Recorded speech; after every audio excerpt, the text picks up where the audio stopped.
বলো তো দেখি পতাকায় মোদের কয়টি রং আছে? শিক্ষক এসে শুধালেন হেসে দ্বিতীয় শ্রেণীর কাছে।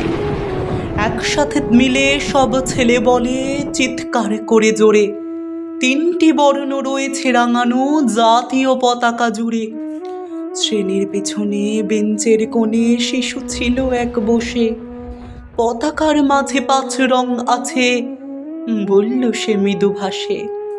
কথা তার শুনে বাকি শিশুগণে হেসে খায় লুটোপুটি। শিক্ষক রেগে বললেন হেঁকে, বোঝাও কি করে 5টি?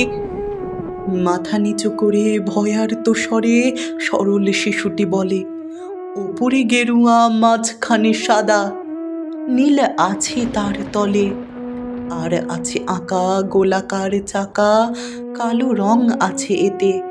শিক্ষক বলে, এটিকে ধরলেও তবুও হচ্ছে 4টে।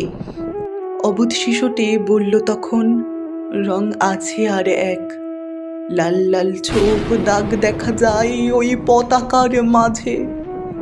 বাবাকে যখন আনলে ওরা কফিনের ঢাকা খুলে, জড়ানো রয়েছে দেহখানা তার পতাকার ফুলে। রক্তের দাগে ছিল লাল ছোপ ওই পতাকার মাঝে। এই নিয়ে মোট হলো 5টি, এবার তো ঠিক আছে? সরল শিশুটির জবাবখানি কাঁপিয়ে দিল বুক, অশ্রু এলো নয়ন ভরে, শুকনো হলো মুখ।